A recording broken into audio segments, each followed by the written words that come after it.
कौन बनेगा नेता। नगर निगम के चुनाव पास आने वाले थे। पूरे कानपुर शहर में टिकट को लेकर मारामारी शुरू थी, लेकिन सबसे ज्यादा चर्चा में वार्ड नंबर 40 की सीट थी। वो इसलिए क्योंकि इस बार वहां की सीट महिला के लिए आरक्षित थी। अब सवाल ये था कि चुनाव लड़ेगा कौन। इससे पहले ठाकुर साहब वहां से पार्षद थे और इस बार उन्होंने अपनी पत्नी सीमा ठाकुर को टिकट दिलवाई और ठाकुर साहब की शान के कारण सीमा जी ने 20,000 वोटों से चुनाव जीत लिया। अरे बधाई हो सीमा भाभी, अब तो आप वार्ड की पार्षद बन गई हैं।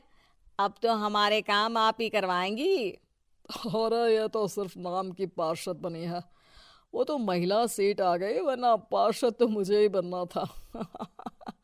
अब भले ही चेहरा इसका होगा, लेकिन पावर तो मेरी ही होगी। अरे वाह भाई साहब, क्या दिमाग लगाया है आपने भी।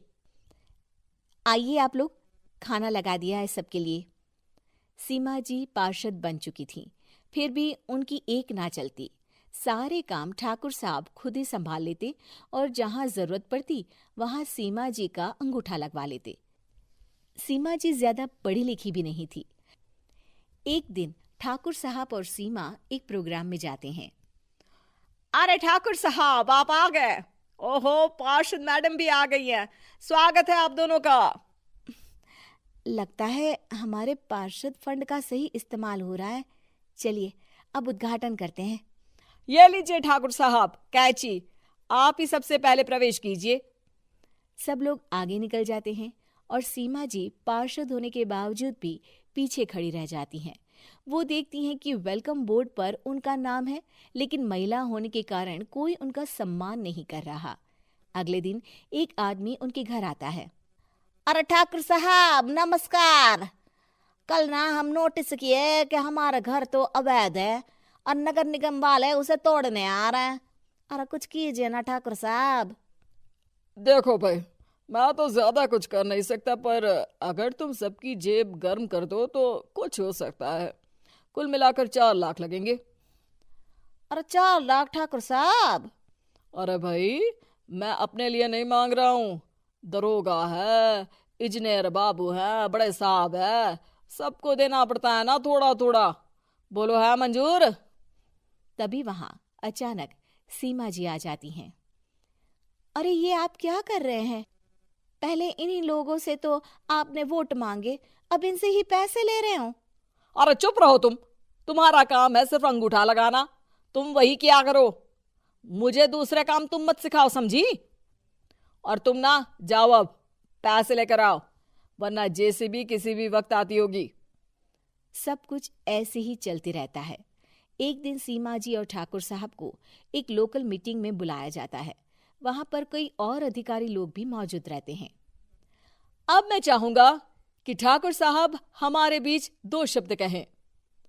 मेरे प्यारे भाइयों और बहनों, आज मेरा सौभाग्य है कि मैं आप सबकी सेवा दिन रात कर पा रहा हूँ।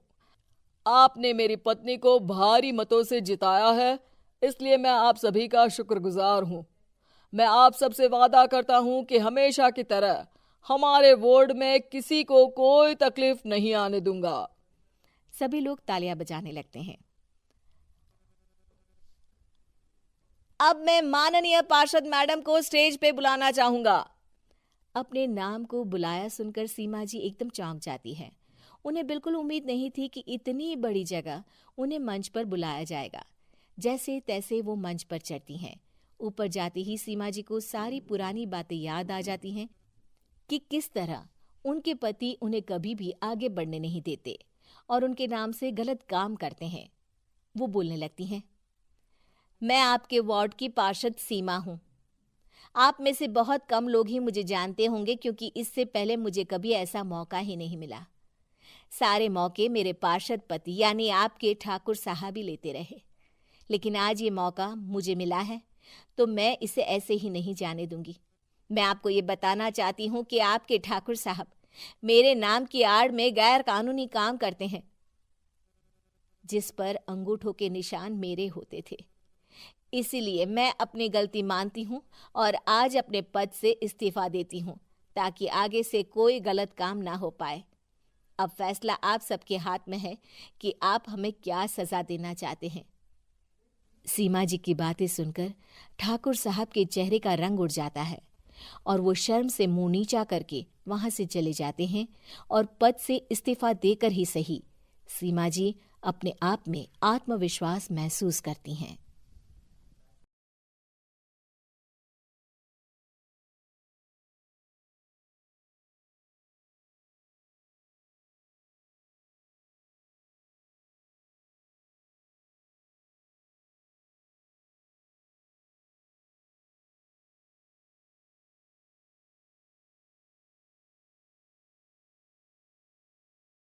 कहानी नीरू की है। पंजाब की नीरू की शादी दिल्ली के राहुल से होती है। दिल्ली कितना बड़ा शहर है ना, लेकिन आप लोगों का घर तो बहुत छोटा है। हमारे पंजाब में तो ये बड़े बड़े घर होते हैं कि मजा ही आ जाता है। कोई बात नहीं नीरू, मैं भी तुम्हारे लिए बहुत बड़ा मकान बनाऊंगा बहुत जल्दी। नीरू के पिता जहां पंजाब के जाने माने व्यापारी थे, वहीं उसका पति राहुल दिल्ली में एक सिंपल नौकरी करता था। माँ, यहाँ तो घी मक्खन इतना महंगा है कि क्या बताऊं। मैं तो तरस ही जाती हूँ घी खाने के लिए। नीरू की माँ को ये सुनकर बहुत दुख होता है। मेरी बेटी को घी नसीब नहीं हो रहा है और ये बहू यहाँ बैठकर घी में शक्कर डाल रही है। देख वनिता, मैं साफ कह रही हूँ, इस घर में जितना घी आएगा उतना ही मेरी बेटी के घर दिल्ली भी जाएगा। अरे ये क्या बात होती है माँ जी? बेटी का उतना ही करो जो अच्छा लगे। अब क्या मायके से घी और मक्खन तक की सप्लाई करोगी आप? हाँ, मेरी बेटी किसी चीज को तरसे मुझसे बर्दाश्त नहीं होता। अब क्या था, नीरू के मायके में 2 किलो घी आता तो 2 किलो दिल्ली जाता नीरू के पास। एक दिन, माँ, बड़ी गर्मी पड़ती है दिल्ली में। इस घर में तो एक ही एसी है और वो भी ड्राइंग रूम में। सारा परिवार एक ही कमरे में सोता है। हाँ बेटा, वो तो हर घर की कहानी है। यहाँ भी एक ही एसी है। अरे बिल इतना आता है कि क्या बोलूं। तभी वहां राकेश आ जाता है। माँ, थोड़ी देर में यहाँ कुछ प्लम्बर आएंगे मेरे कमरे में एसी लगाने। जरा ध्यान से लगवा देना ना माँ। ओए, ऐसे कैसे तेरे कमरे में एसी लगेगा? हाँ राकेश, एक बार बात तो कर लेता। अरे पापा, वो वनिता को गर्मी में नींद नहीं आती। ड्राइंग रूम में सबके साथ सोने में वो अनकंफर्टेबल है, इसलिए। अरे पूरे परिवार के साथ वहां तेरी बहन नीरू भी तो सोती है। वो नहीं हो रही क्या अनकंफर्टेबल? समझ रहा है ना? अगर एसी लगेगा तो एक दिल्ली में तेरी बहन के कमरे में भी लगेगा, तभी तू लगा सकेगा। राकेश वनिता को सारी बात बताता है। वनिता करती भी क्या, मन मारकर बैठ जाती है। माँ, ये लोग ठीक नहीं है, क्या करूं मैं? अरे बेटी, यहाँ आ जा, तू यहाँ आकर रह ले। अरे छोड़ दे ऐसे पति को। कैसे छोड़ दूं माँ? समाज क्या कहेगा, लोग क्या कहेंगे? वैसे भी मेरा एक बेटा है मयंक। अरे हटा बेटा, तेरी उम्र ही क्या है, इतनी परेशान रहेगी तो काम कैसे चलेगा। खैर, बात आई गई हो जाती है। माँ को लगता है कि नीरू ठीक है, तो वहीं नीरू के मन में एक ही लाइन चल रही होती है, यहाँ आजा। माँ ने तो बोल ही दिया है कि यहाँ आजा। बस मयंक थोड़ा सा बड़ा हो जाए, इन गरीबों को छोड़कर मैं वापस माँ के पास ही चली जाऊंगी। वो इसी सोच में बाजार में चल रही थी कि मैम, आपका दुपट्टा जमीन को छू रहा है। नीरू जैसे ही उस लड़की की तरफ देखती है, देखती ही रह जाती है। हाय रे, कितना सुंदर लड़का है ये। अब क्या हुआ? मैंने कहा आपका दुपट्टा। तो खुद ही उठाकर दे दो ना। लड़का समझ जाता है कि नीरू उस पर फिदा हो चुकी है। वो उससे उसका नंबर लेकर चला जाता है। अब क्या था, नीरू और रोहित में लगातार बातें होने लगती है। मैं हरियाणा का रहने वाला हूँ, यहाँ एक बड़ी कंपनी का मैनेजर हूँ। अच्छा, और कितने बच्चे हैं तुम्हारे? बच्चे? अरे मेरी तो शादी भी नहीं हुई है। तुम बताओ, शादी करोगी? नीरू शर्मा जाती है। अब लेकिन मैं तो पहले से ही शादीशुदा हूँ। मुझे फर्क नहीं पड़ता, बस तुम शादी कर लो, भाग चलते हैं। बहुत पैसे वाला हूं मैं, हमेशा खुश रखूंगा तुम्हें। नीरू रोहित से मिलकर सारा प्लान बना लेती है और फिर एक दिन घर से भाग जाती है। दोनों शादी कर लेते हैं। शादी के बाद क्या बात है नीरू, तुम्हें परेशान सा देखता हूँ, सब ठीक तो है ना? हाँ हाँ, सब ठीक है।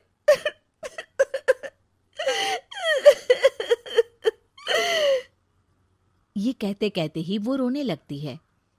अरे क्या हो गया, रो क्यों रही हो? मैंने तुमसे एक बात छुपाई है और वही बात अब मुझे परेशान कर रही है। रोहित, मेरा एक बेटा भी है, उसका नाम मयंक है। क्या बात कर रही हो, ये तुमने मुझे पहले क्यों नहीं बताया? देखो नीरू, मेरी माँ को मैंने ये नहीं बताया है कि तुम शादीशुदा हो, बच्चा मैं मैनेज नहीं कर पाऊंगा। नीरू को समझ में नहीं आता कि वो क्या करे। तुम उस बच्चे को अपनी माँ को क्यों नहीं दे देती? नीरू चुपके से माँ को फोन करती है। माँ, क्या मयंक को तुम रख सकती हो? बेटा, मैं राकेश के साथ बात करती हूँ, आखिर घर का बेटा वही है, जो वो बोलेगा। वैसे भी बेटा, तूने जो किया है ना, उसके बाद से पूरा घर तेरी बुराई कर रहा है। मैं भी अब किसी से तेरे लिए लड़ नहीं सकती। राकेश बेटा, नीरू ने तो जो किया बहुत ही बुरा किया, लेकिन मैं सोच रही थी कि क्यों ना मयंक को हम यहाँ ले आए। तभी वनीता बोल पड़ती है। वाह जी, ऐसे कैसे यहाँ ले आए? यहाँ क्या भंडारा भरा है? और जिस बच्चे की माँ ने नहीं सोचा, उसके लिए हम क्यों सोचे? नीरू को एक बार तो अपने बच्चे के बारे में सोचना चाहिए था ना। अरे लेकिन तेरे पास भी तो लड़का नहीं है ना वनीता। माँ, वनीता ठीक बोल रही है। कल को वो बड़ा होकर इसी घर का हिस्सा मांगेगा तो हम क्या करेंगे? माँ कहती भी तो क्या, वो चुप रह जाती है। वहीं नीरू का पहला पति कहता है। माँ, अगर आज भी वो वापस आ जाए तो मैं उसे माफ कर दूंगा। बेटा, गरीबी चीज ही ऐसी है, क्या करेगा? तू तो अब मयंक का सोच। वो बेचारा तो बिना माँ का हो गया। मयंक के खातिर तू दूसरी शादी कर ले बेटा। लोगों के लाख समझाने के बाद नीरू के पहले पति की शादी रिद्धि से हो जाती है, जिसके पहले पति से 2 बच्चे होते हैं। देखो जी, मैंने शादी सिर्फ बच्चे के खातिर की है। मैंने भी शादी सिर्फ बच्चों के खातिर की है। वहीं नीरू के दूसरे पति के मन में ये बात घर कर जाती है कि नीरू एक मासूम बच्चे को उसके खातिर छोड़ कर आई है। अब देखो नीरू, मुझे लगता है कि जो औरत अपनी कोख का बच्चा छोड़ सकती है, वो तो कुछ भी कर सकती है। कल को तुम्हें मुझसे अच्छा कोई मिल गया तो तुम तो मुझे भी बाय बाय कर दोगी ना। नीरू को अब उसका दूसरा पति ताने देना शुरू कर देता है। तंग आकर नीरू उसके यहाँ से भागकर अपने पहले पति के पास चली जाती है, लेकिन ससुराल में क्या लेने आई है नीरू, मयंक को? नहीं नहीं सासू माँ, मुझसे गलती हो गई, मुझे माफ कर दीजिए। नीरू, अब वक्त खत्म हो गया है, मेरी शादी हो चुकी है। तो छोड़ दो ना उसे, हमारा बच्चा है। मैं आपको अपनी माँ नहीं मानता, मेरी नहीं मान तो बात अच्छी है। नीरू मयंक की बात सुनकर समझ जाती है कि उसके पास अब ना आसमान रहा ना ही जमीन।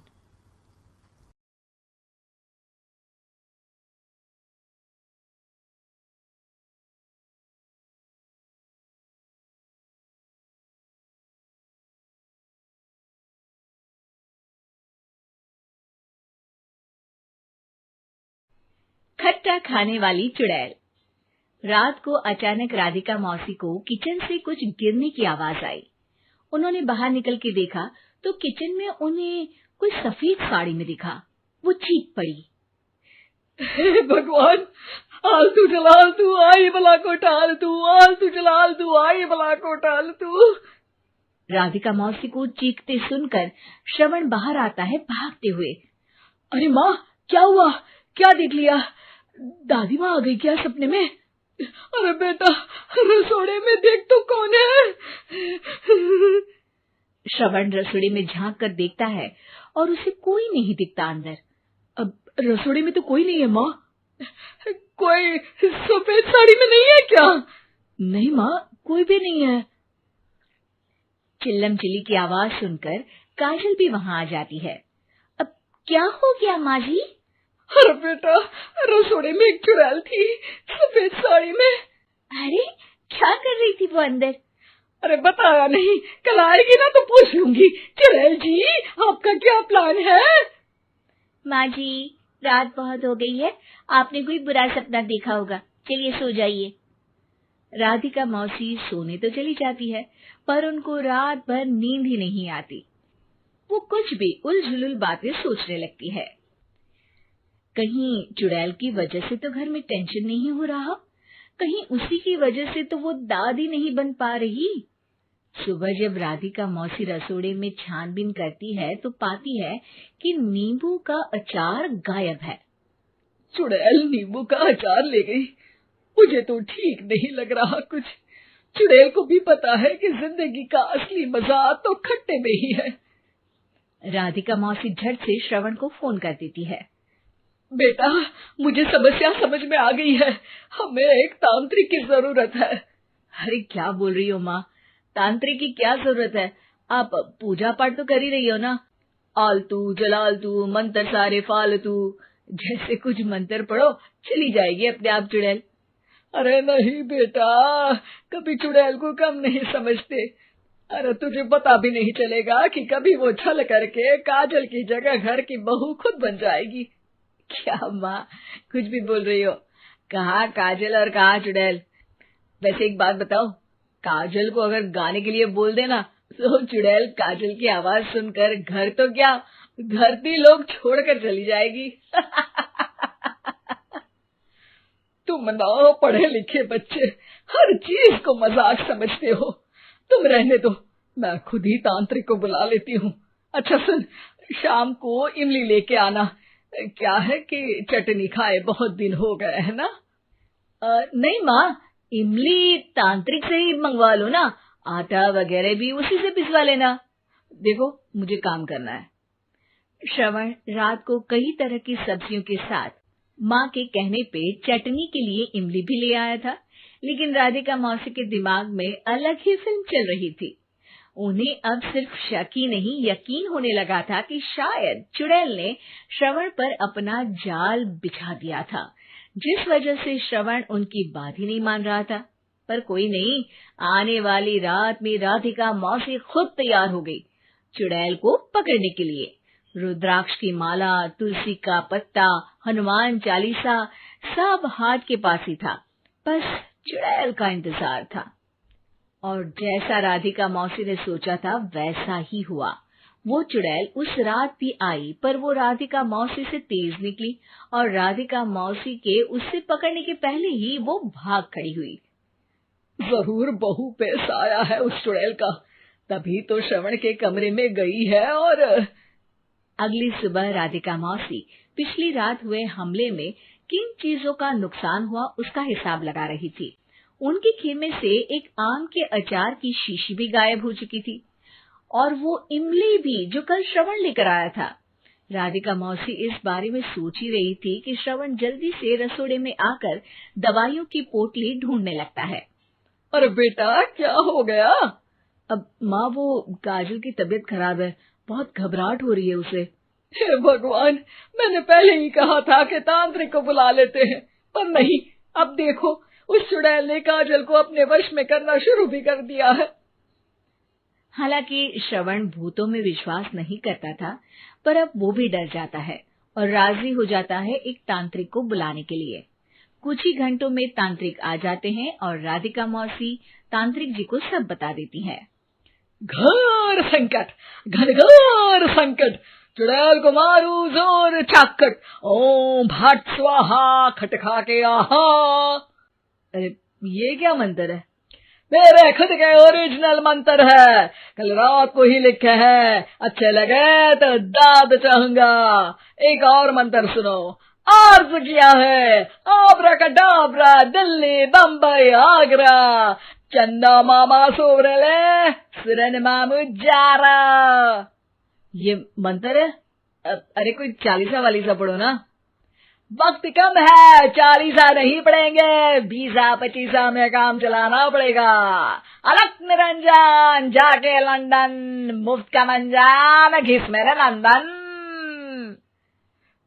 अरे जल्दी करो तांत्रिक जी, जल्दी करो। तांत्रिक अपने उल झलूल मंत्र पढ़ने लगता है। श्रवण को तांत्रिक पे शक होता है। वो अपने एक डॉक्टर दोस्त को कॉल कर देता है ताकि कोई अनहोनी हो तो इमरजेंसी में चीजें मैनेज हो जाए। तांत्रिक धुनी रमाता है, जिसकी वजह से कमरे में काफी धुआं हो जाता है और जिसकी वजह से बहू की घबराहट बढ़ जाती है। अब भागेगी चुड़ैल। हाँ। बहू खांसते हुए धुएं से बचने के लिए बाहर चली जाती है। अरे भाग रही है, भाग रही है। पीछे पीछे श्रवण भी जाता है। बहू एक सोफे पर बैठ जाती है। तभी डॉक्टर दोस्त आ जाते हैं और श्रवण को पानी लाने के लिए कहते हैं। थोड़े चेकअप के बाद डॉक्टर कहते हैं, मेरे हिसाब से जाप का काम पूरा हो गया है। क्या मतलब? अरे कुछ भी नहीं माँ, कोई चुड़ैल नहीं है, खुशखबरी है, अब दादी बनने वाली है। मगर वो सब अचार के डब्बे। श्रवण दोनों अचार के डब्बे अपनी माँ को दिखाता है, जो कि उनके बिस्तर के नीचे छुपे हुए थे। आपने सही बोला था माँ, वो चुड़ैल काजल ही थी जो खट्टा खा रही थी। हमें कल ही पता चला, पर हमने आपको ये तांत्रिक वाला काम करने दिया ताकि आपको भरोसा हो जाए कि भूत वगैरह कुछ होता ही नहीं। अच्छा अच्छा, ये तो बड़ी खुशी की बात है। पर बेटा मुझे एक झाड़ू तो ला दे। क्यों माँ? ये तांत्रिक का भूत उतारती हूँ मैं। अब तांत्रिक राधा मौसी के डर से घर से भाग निकलता है और राधा मौसी उसके पीछे भागती है। अरे संकट ये घनघोर है, तांत्रिक मुआ चोर